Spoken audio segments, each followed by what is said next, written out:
भाजपचे प्रदेशाध्यक्ष चंद्रशेखर बावनकुळे आणि ठाकरे गटातले खासदार संजय राऊत यांच्यामध्ये जोरदार खणाखणी सुरू झालेली आहे।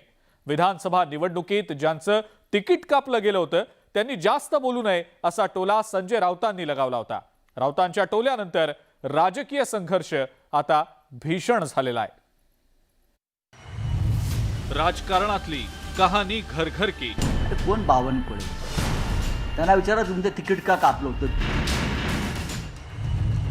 एका इशाऱ्यानं तापलं राजकारण।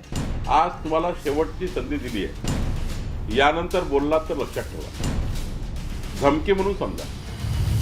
धमकी, घर, तिकिटाचा राजकीय बॉम्ब। चंद्रशेखर बावनकुळेंवर टीका करताना संजय राऊतांनी 2019 मधल्या निवडणुकीचा संदर्भ दिला।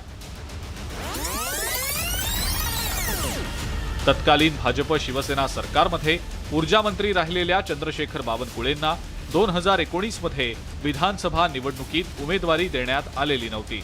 मात्र नंतर त्यांना विधान परिषदेवर घेण्यात आलं, प्रदेशाध्यक्षही करण्यात आलं। पण संजय राऊतांनी चंद्रशेखर बावनकुळेंच्या वर्मी लागेल अशी टीका केली आहे। कोण Bawankule?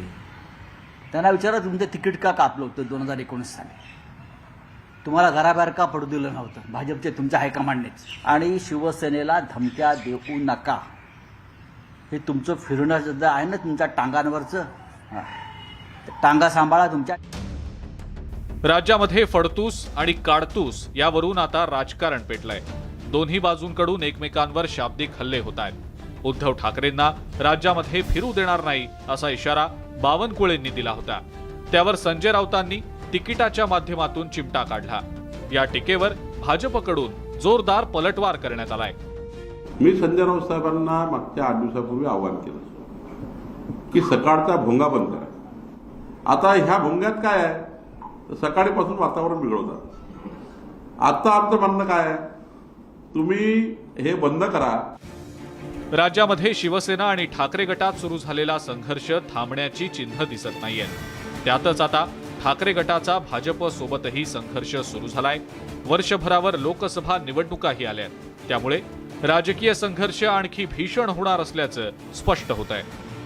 Bureau report, news 18 Lokmat.